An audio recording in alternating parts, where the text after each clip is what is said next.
ufufuo na uzima, sisi sio waumini. Mwambie mwenzao sisi sio waumini. Mwambie sisi sio Wakristo wa kawaida. Sisi ni wanajeshi wa jeshi la Mungu tukiwa hapa duniani. Hakuna goigoi hata mmoja hapa.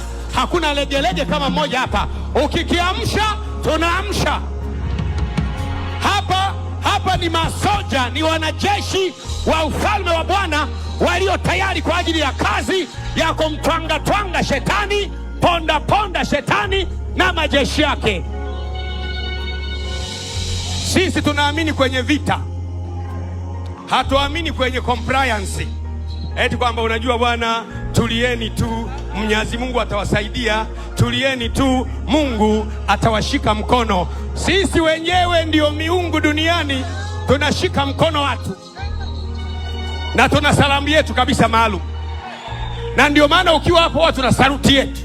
Saluti yetu inasema anayaweza mambo yote katika yeye anitiaye nguvu. Kwa msaada wa Bwana nitatenda mambo makuu, maana yeye amewakanyaga watesi wetu. Bwana ni mtu wa vita, Bwana ndio jina lake. Amen.